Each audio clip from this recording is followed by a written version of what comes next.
Okay, let's dive right in. We're about to unpack what might just be the biggest hidden entrepreneurial opportunity in India for 2026. And no, this isn't about building some crazy new AI model from scratch. This is a real, practical playbook for you to build a profitable business right now by solving problems for millions of Indian companies. Let's get to it. Everything really starts with this number right here, 31.1%. So what on earth is this? Well, that is the slice of India's entire GDP that comes from our micro, small, and medium enterprises. Think about that. These businesses aren't just part of our economy.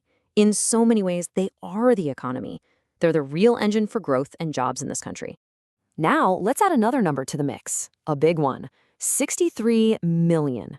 That's how many of these absolutely essential businesses are stuck on the wrong side of a huge digital divide. So you have the very backbone of the Indian economy, 63 million strong, struggling to keep up. And this gap, this tension, that is exactly where your opportunity is hiding. So let's talk about this 63 million business gap. The key thing to understand here is that these businesses don't need a general AI like ChatGPT to write a poem. They need what we call applied AI. Super specific, targeted tools that solve one single painful problem in their day-to-day work. It could be billing, customer service, anything.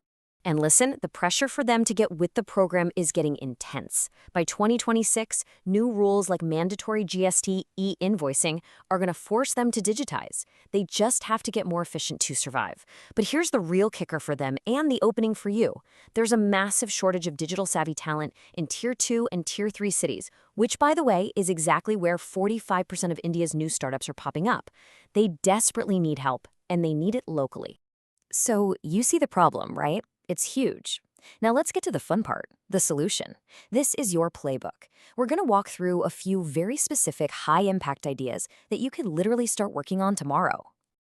Check this out. This is about solving a uniquely Indian problem. Let's say a cool new brand in Pune wants to sell its products to someone in Kolkata. That language barrier, it's a total sales killer. So, what's the opportunity? You can use the government's own Bhashini API. It's a seriously powerful translation tool, and build a 24/7 voice AI agent that lives on WhatsApp and speaks to customers in all sorts of regional languages. For a local brand, that's an absolute game changer.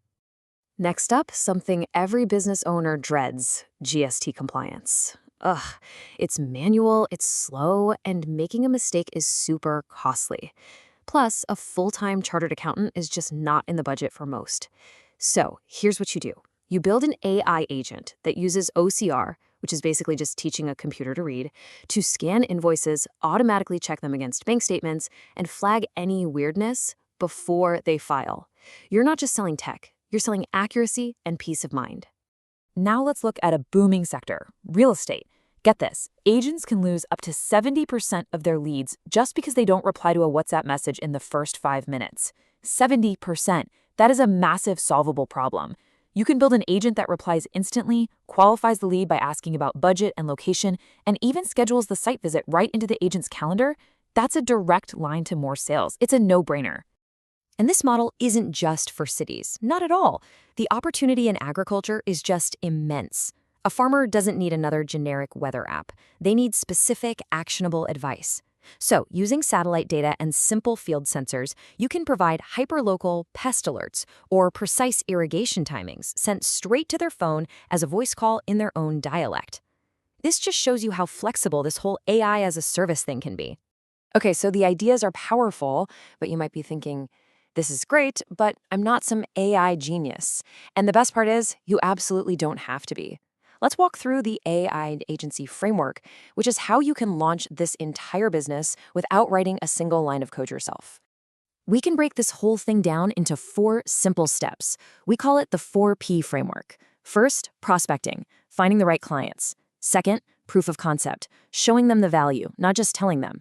Third, pricing, making sure you get paid. And fourth, protection, having the right agreements. This is your blueprint. So let's start with prospecting.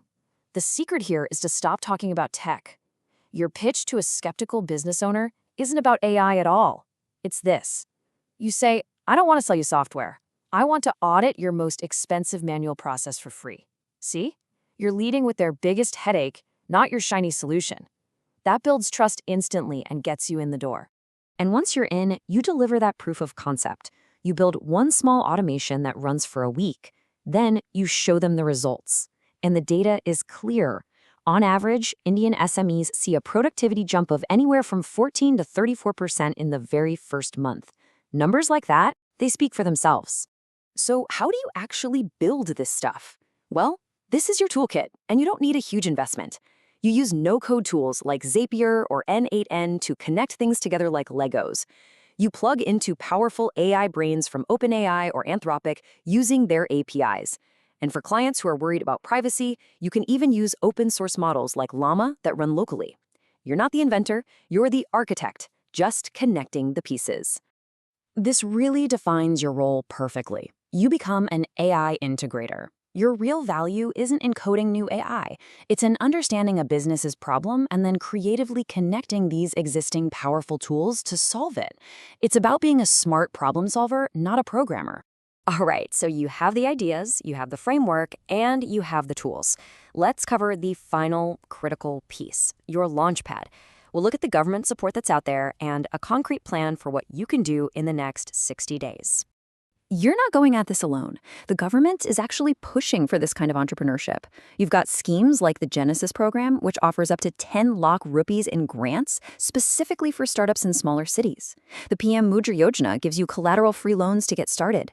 This kind of support makes taking that first step a whole lot less risky. So what can you do like today? Here's your 60-day challenge.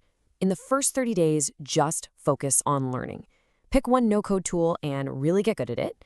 At the same time, just identify 3 local businesses you could approach. Then, in the next 30 days, it's all about action. Build one simple proof of concept. That WhatsApp bot is a perfect place to start. And get your business officially registered. Just like that, this stops being an idea and starts being a real venture. Look, at the end of the day, this is so much bigger than just a business plan. This is a chance to be a crucial part of India's digital transformation, right from the grassroots level. There are 63 million businesses out there that need a bridge to the future.